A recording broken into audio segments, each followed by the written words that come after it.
کر دیا کہ میں دنیا میں اس لیے بھیجا گیا ہوں کہ مظلوموں پہ ہاتھ رکھ سکوں، میں دنیا میں اس لیے بھیجا گیا ہوں کہ عورتوں کی زندگیاں محفوظ ہو جائیں، میں دنیا میں اس لیے بھیجا گیا ہوں کہ بیٹیوں کو کل تک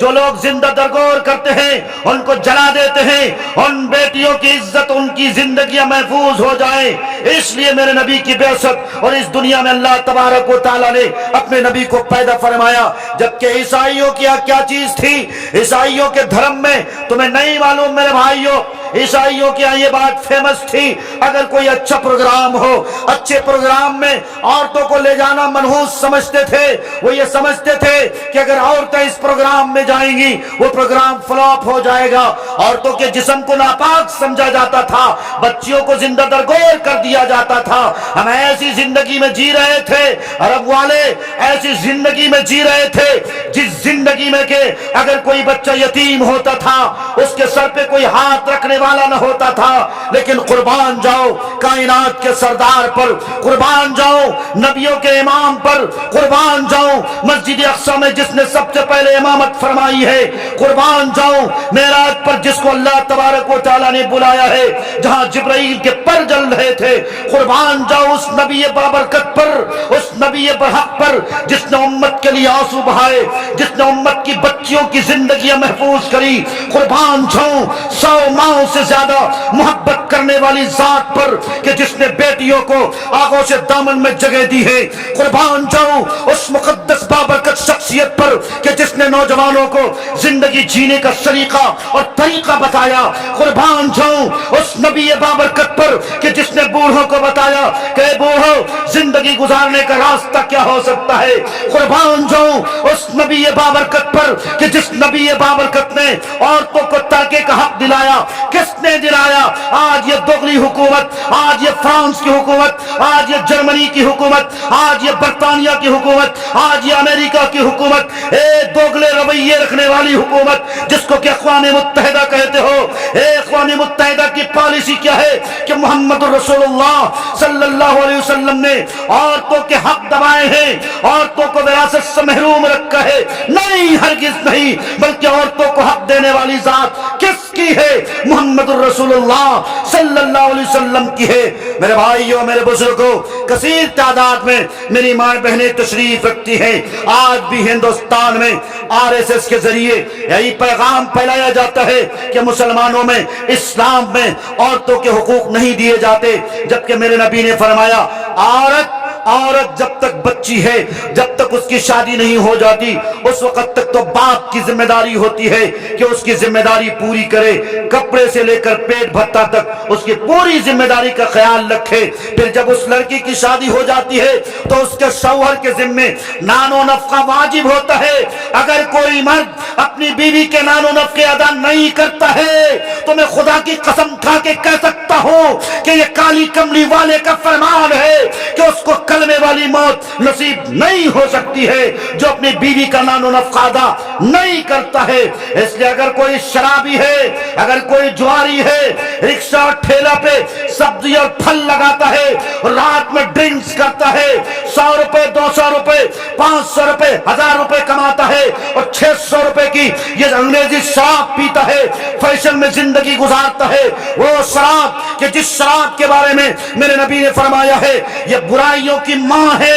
کیوں کہا گیا کہ یہ برائیوں کی ماں ہے؟ کیوں کہا گیا کہ یہ ساری برائیوں کی جڑ ہے؟ امہات کہا گیا، لفظ امہات کا لفظ آیا ہے یعنی ماں کا لفظ آیا ہے۔ کیوں؟ اس لیے جب شرابی شراب پیتا ہے اس سے اس کی عقل چھن جاتی ہے۔ تم غور کرو گے، کل تک جو تم سے صحیح بات کر رہا تھا، اچھی طرح گفتگو کا سلیقہ جس کے پاس تھا، لیکن جب شراب پی لیتا ہے، شراب پینے کے بعد دیکھنا وہ کیسی بکواسی کرتا ہے۔ ابھی تک تو اچھا خاصا سلام کر رہا تھا، تمہاری عزت اور رسپیکٹ کر رہا تھا، لیکن شراب جب چڑھا لیتا ہے، بوتل جب اندر لے لیتا ہے اور شراب کے کچھ گھونٹ جب اس کے اندر چلے جاتے ہیں، اس کی عقل بھی غائب ہو جاتی ہے۔ پھر میرے بھائی اور بزرگوں، وہ گفتگو کرنے پر آمادہ ہو جاتا ہے۔ اس لیے صحابی رسول کا واقعہ ہے، صحابی رسول سے پوچھا گیا کہ آپ کیا پسند کرتے کرتے ہیں کہ آپ شراب پیئیں گے یا ایک بند کمرے میں اگر آپ کو رکھ دیا جائے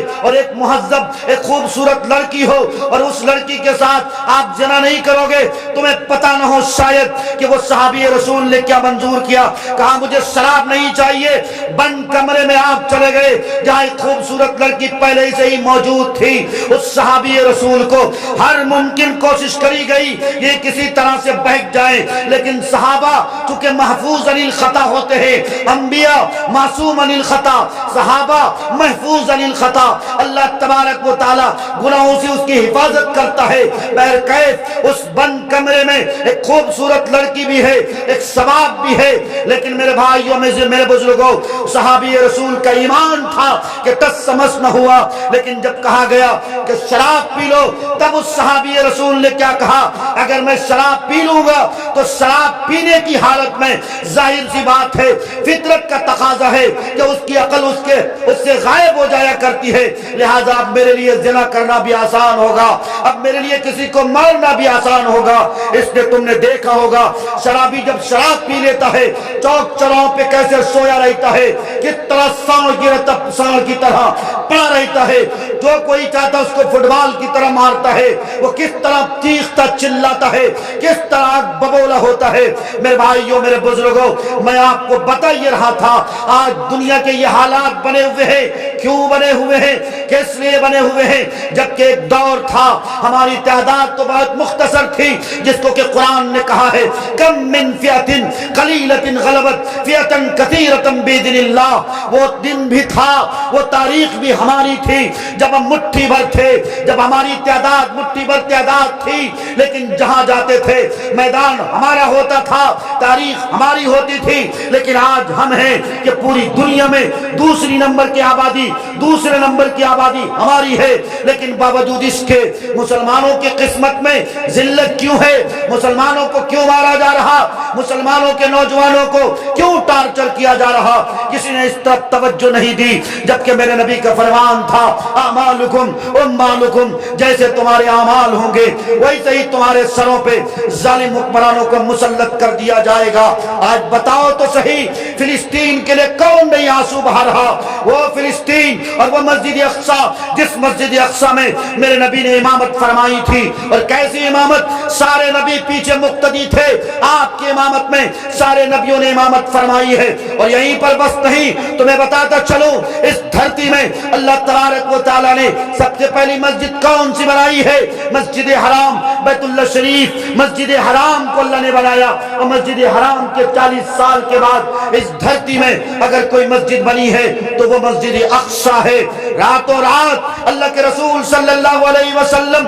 مسجد حرام سے مسجد اقصی کا سفر اللہ تبارک و تعالی نے کرایا۔ اور میرے بھائیوں میرے بزرگوں یہیں پر بس نہیں، مسجد اقصی کے سائیڈ میں جہاں پر قبۃ الصخرہ جس کو کہا جاتا ہے آج کے دور میں، جس کو ڈیم آف راک کہا جاتا ہے، جہاں پر نبی علیہ السلام کی جو سواری تھی یعنی براق، جو تیز تن اور برق رفتار سواری تھی، اس سواری کو باندھا گیا تھا، وہیں پر قبۃ الصخرہ ہے جہاں کے یہودیوں کا قول ہے کہ یہاں میرے موسیٰ، یہاں میرے ہارون اور سلیمان یہ لوگ پیدا ہوئے ہیں۔ اس جگہ کو نبی علیہ السلام کے زمانے کے تھوڑے دن بعد یعنی کہ حضرت عمر فاروق رضی اللہ تعالیٰ عنہ کے قرب میں، ان کے قریب میں اس جگہ پر کچرے رکھے گئے تھے، لیکن نبی علیہ السلام نے حضرت عمر فاروق سے کہا تھا کہ تمہیں مسجد اقصی کو آزاد کرنا ہے، مسجد اقصی کو آزاد کرنا ہے، فلسطین کو آزاد کرنا ہے۔ میرے بھائیوں میرے بزرگوں عمر فاروق کون عمر فاروق، جس عمر فاروق کو دیکھ کر شیطان بھی راستہ چھوڑ دیتا تھا، وہ عمر فاروق جس عمر فاروق نے آج پوری دنیا میں یہ مثال قائم کری ہے۔ عدالت کرنی ہو عمر فاروق کو پڑھو، حکومت کرنی ہو عمر فاروق کو پڑھو، اگر کسی کو حکومت کرنے کا صحیح سلیقہ سیکھنا ہو، خود اس ہندوستان کے جس کو ہم اس ہندوستان کو راشٹری پتا کہتے ہیں گاندھی جی نے اپنی کتاب میں لکھا ہے، جو کہ آج بھی جے این یو کے بھیم راؤ امبیڈکر لائبریری میں وہ کتاب پڑی ہوئی ہے۔ میں معروف رہی خود جے این یو سے جب ایم فل کر رہا تھا، میں نے وہ کتاب دیکھی ہے، لیکن اس لیے جے این یو میں آئے دن پروٹیسٹ ہوتے ہیں، اے بی وی پی کے درمیان اور جے این یو کے چھاتر کے درمیان، کس بات کا سنگھرش، کس بات کے نعرے بازی اور کس بات کا پروٹیسٹ اور کس بات کا احتجاج اور کس بات کا دھرنا، اسی بات کا دھرنا کہ جے این یو میں جو لائبریری ہے بھیم راؤ امبیڈکر کے نام سے، اس میں بہت ساری ہسٹوریل کتاب ہے، بہت ساری تاریخی کتاب ہے۔ ان تاریخی کتابوں میں سے ایک کتاب گاندھی جی کی ہے۔ گاندھی جی نے جس کتاب میں یہ لکھا ہے، اور محمد علی جناح کو جس کتاب کے بارے میں گاندھی جی نے بتایا ہے کہ لوگوں مسلمانوں کو مخاطب کر کے کہا تھا کہ ہم نے پڑھا ہے کہ عمر فاروق کے زمانے میں کوئی عورت بھوکی نہ سوتی تھی۔ عمر فاروق رضی اللہ تعالیٰ عنہ حاکم وقت ہیں، اتنے دور دراز تک کی آپ کی حکومت بنی ہوئی ہے، لیکن باوجود اس کے حضرت عمر فاروق رضی اللہ تعالیٰ عنہ رات کے اندھیرے میں، رات کی تنہائی میں آپ نکل جاتے ہیں، گاؤں دیہات کے علاقوں میں نکل جاتے ہیں، دور دراز کے علاقے میں نکل جاتے ہیں، کہیں کوئی بندہ بھوکا تو نہیں سو رہا ہے۔ وہ بتاؤ میرے بھائیوں، میرے بزرگوں، وہ کیسا قائد ہوگا، وہ کیسا رہبر ہوگا، وہ کیسا حاکم وقت ہوگا جو حاکم وقت بتاؤ پیدل چل چل کر، پیدل مارچ کر کے گاؤں دیہات پہنچتے ہیں اور لوگوں کی خبر خیریت لیتے ہیں۔ اور یہیں پر بس نہیں، ایک بوڑھی عورت تھی جو بوڑھی عورت کچھ کھانے میں پکا رہی تھی، لیکن اس بوڑھی عورت کے پاس جلاون کی کمی تھی۔ حضرت عمر فاروق رضی اللہ تعالیٰ عنہ کی تاریخ ہے، خود آپ رات کے تنہائی میں باغیچہ جاتے ہیں اور باغیچہ جا کر کچھ جلاون اکٹھا کرتے ہیں، اور جلاون اکٹھا کر کے اس بوڑھی اماں کے چولہے جلاتے ہیں۔ کس نے چولہا جلایا؟ اے دوغلے لوگو سنو، عمر فاروق نے چولہا جلایا۔ اور ہاں یہیں پر بس نہیں، عمر فاروق نے زندگی جینے کا طریقہ اور سلیقہ سکھایا۔ وہی عمر فاروق جس عمر فاروق کے سامنے اگر محمد رسول اللہ صلی اللہ علیہ وسلم کا سنایا ہوا فیصلہ کوئی دوبارہ لے کے آتا تھا، قرآن کریم نے اس کی تذکرے کیے ہیں، اس کی کچھ جھلکیاں رکھی ہیں۔ قد سمع اللہ قول التی تجادلک، پوری سورت پڑھنا، سورت کی کچھ آیتیں پڑھنا، پڑھ کے تمہیں معلوم ہوگا گویا جس فیصلے پر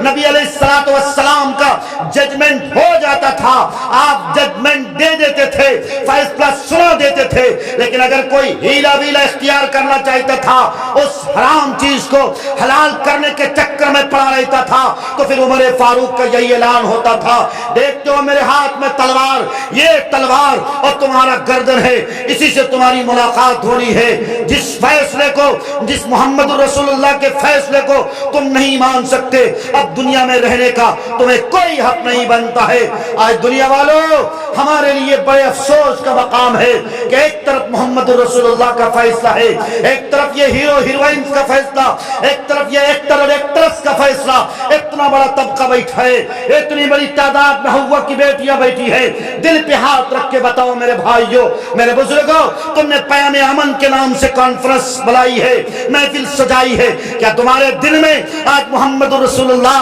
صلی اللہ علیہ وسلم کی سچی محبت ہے؟ کیا تمہارے دل میں محمد رسول اللہ صلی اللہ علیہ وسلم کی سچی پیروی ہے؟ نہیں ہے۔ اس لیے نہیں ہے کہ اگر محمد رسول اللہ کے تم پیروکار سچے ہوتے، نام نہاد نہ ہوتے، تو پھر تمہارا چہرہ محمد رسول اللہ والا ہوتا، پھر تمہارا اوڑھنا پہننا محمد رسول اللہ والا ہوتا۔ بتاؤ نوجوانوں، ہے کہ نہیں ہے؟ تم داڑھی کٹاتے ہو، فرنچی کٹ داڑھی کٹاتے ہو، تم سلمان خان کی نقالی کرتے ہو، تم شاہ رخ خان کی نقالی کرتے ہو۔ آج ہوا کی بیٹیوں کو دیکھو، یہ کس طرح ایکٹریس کی نقالی کرتی ہے۔ کسی ہیروئن نے لالی ڈریس پہن لی اور میری ڈریس پہن لیا اور کرپٹوں پر باجراؤ مستانی پہن لیا، اے ہوا کی بیٹیاں اسی کی نقالی کرتی نظر آتی ہیں۔ اور تو اور تم دیکھنا، رمضان کا مہینہ قریب آ رہا ہے، رمضان کے مہینے کے جب کچھ دن گزر جائیں گے، آخری عشرہ آتا ہے، جس آخری عشرے میں لوگوں کو چاہیے کہ زیادہ سے زیادہ اعتکاف میں بیٹھ کر اپنے گناہوں کی دھلائی کریں، لیکن نہیں، اے ہوا کی بیٹیاں بازار کی زینت بنتی ہیں. ہوا کی بیٹیاں روزہ رکھتی ہیں اور روزہ رکھتے ہوئے کٹیہار مال جاتی ہیں, کبھی پورنیا جاتی ہیں تو کبھی کہیں اور جاتی ہیں, ڈیٹنگ شیٹنگ پہ نظر آتی ہیں. اور یہ نوجوان لڑکے جو آج اپنے آپ کو کسی نے عبداللہ نام رکھے ہوا ہے, کوئی عبد الرحمن رکھے ہوا ہے, کوئی محمد رکھے ہوا ہے, کوئی ساجد اور ماجد نام رکھے ہوا ہے. بتاؤ میرے نوجوانوں, دل پہ ہاتھ رکھ کے بتاؤ, تمہارے موبائل, تمہارے پاس ایک موبائل ہے جس کو تم سیل فون کہتے ہو, لیکن میں اسے کچھ نہیں کہتا, لیکن ایک بات بڑے چیف جسٹس, بہت بڑے اسلامی اسکالر پیر ذوالفقار نقشبندی دامت برکاتہم العالیہ نے کیا عمدہ بات لکھی ہے, جس کو آج کل کے نوجوان لڑکے اور آج کل